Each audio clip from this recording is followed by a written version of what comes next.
mismatched spectacularly.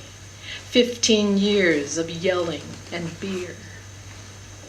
4 kids and 2 miscarriages before she turned 24. No education past high school. So after the divorce, crap jobs, crappier men, government cheese, no sleep. Haunted her eyes. There are men making decisions right now about lives of girls and women.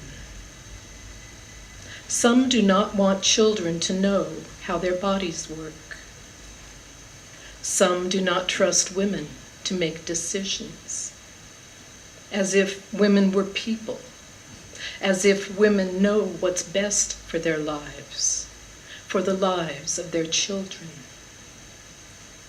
That broken teen who carried me, who pushed me out into this world, that brilliant, ragged girl died young, worn down in her 30s.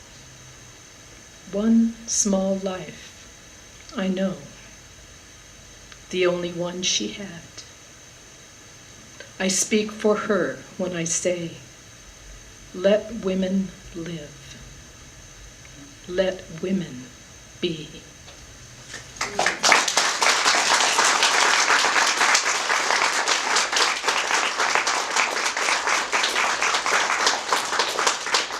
That poem is particularly poignant since the Senate yesterday voted to defund Planned Parenthood. Just because the Senate votes for these things doesn't mean that you just give up. Keep putting pressure on your senators and your Congress people. Resist. Don't take it lying down, or else we lose. We lose. I forgot to thank 2 people also who helped with this anthology, and one is, they're both not here tonight. Both are also editors for Cutthroat. That's Beth Alvarado, who's our fiction editor, and she's up in Oregon. Thank you, Beth. And also William Lubas, who is our online fiction editor, and he lives in LA, Los Angeles. We'll be reading with him in May at Beyond Baroque, so that'll be nice. So our next reader is Isha Sabatini Sloan, and Isha is a graduate of the University of Arizona. She was Beth's student also. But she has gone on to be an author in her own right. She's author of The Fluency of Light from University of Iowa Press and Dreaming of Ramadi in Detroit, forthcoming from 1913 Press. Her essays can be found in venues like Guernica, Autostraddle, Ecotone, and Sublevel. When she's not making politically inspired watercolors, she helps coordinate a Writing in the Schools program that brings local poets to Tucson's public schools. Isha Sloan.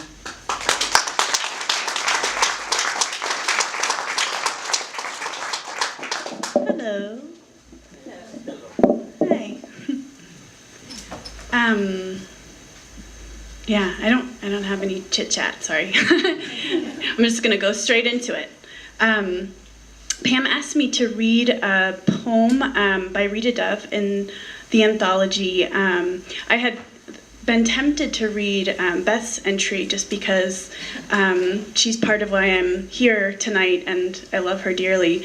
But it is a little on the long side, so I won't do that. But I do highly recommend taking a look at her piece, Thanksgiving. So I'll read Obad West. I don't know if I'm pronouncing that correctly. Yeah? All right. By Rita Dove. Ferguson, Missouri. Everywhere absence mocks me. Jimmy jettisoned like rotten fruit. Franklin blown away. Heat aplenty of all kinds, especially when August blows its horn. Cops and summer and no ventilation make piss-poor running buddies.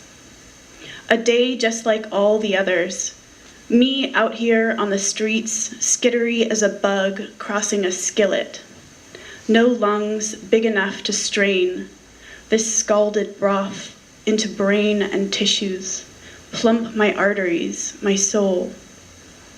Voice in my ear hissing, go ahead, leave, look around, no gates, no barbed wire, as if I could walk on water, as if water ever told one good truth, lisping her lullabies as she rocks another cracked cradle of Somalis until it splits and she can pour her final solution right through. Me watching from the other side of the world, high and dry on the street, running straight as a line of smack, sun shouting down its glory. No one's stopping you. What are you waiting for?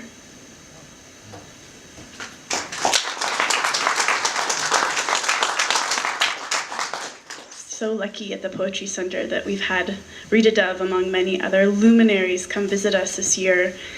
And more amazing people to come. I had the honor and pleasure of reading this with a good friend who's here tonight and a couple others. T.C. Tolbert in the back, our new poet laureate. Shout out to T.C. Sorry. We had the ridiculous honor of reading at a Dar Williams concert, and I'm going to read this piece, which was originally published as Allison's on terrain.org, part of the Dear America series. So I'm not used to reading it without feeling kind of like a rock star, so pardon me. I didn't in the first place. Okay, so Dear America. Once after a bad breakup, I made myself do yoga every day for 2 weeks. I dedicated myself to some limitations for this daily routine. I ad-libbed from a sequence in the practice manual we used when I completed yoga teacher training and listened to an hour-long episode of the radio show On Being. I tried to let Krista Tippett determine the duration of my practice, but usually after a half hour of stretching and some super abbreviated sun salutations, I was up and Googling the Beatles song about the weepy guitar and writing the lyric on Facebook and crooning, I don't know why nobody told you how to unfold your love into the computer screen while snot ran down my face. Settling into Shavasana, I took in what Joanna Macy said in her interview with Krista Tippett about how pain, when faced, turns. I brought my knees into my chest as I sobbed while she read her translation of Rilke, quote, let everything happen to you.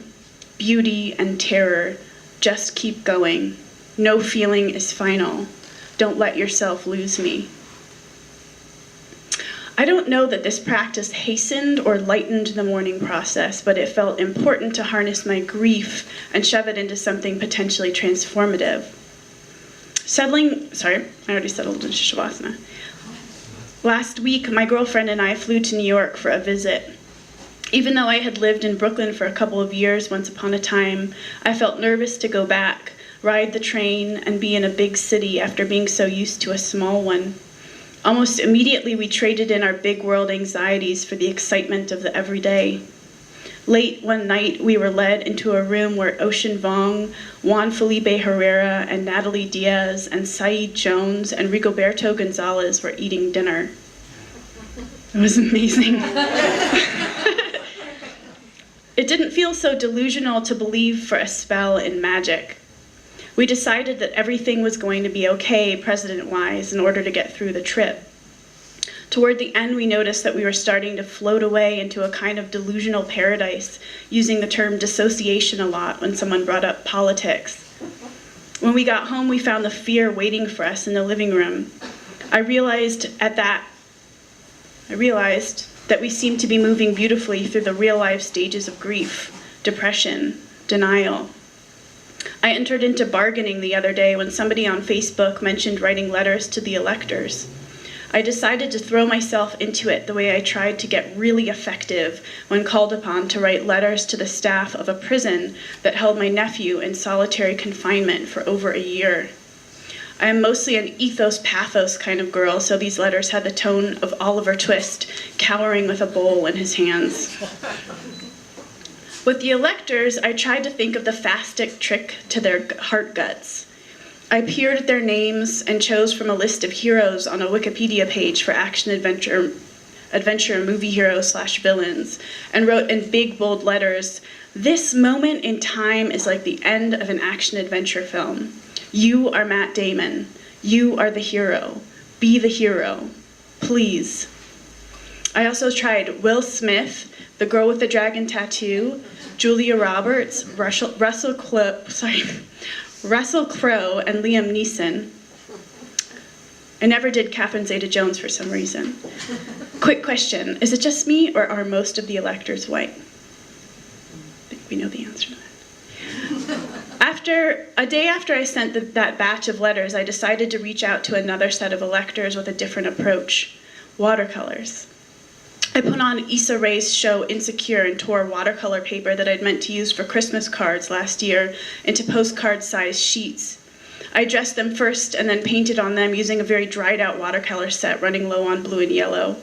I brought out my acrylics. I got abstract for a couple of hours. There were some, pink washes, some dots. I like to do a red line across the page sometimes, a Deben Cornish gesture. There were a couple of good ones.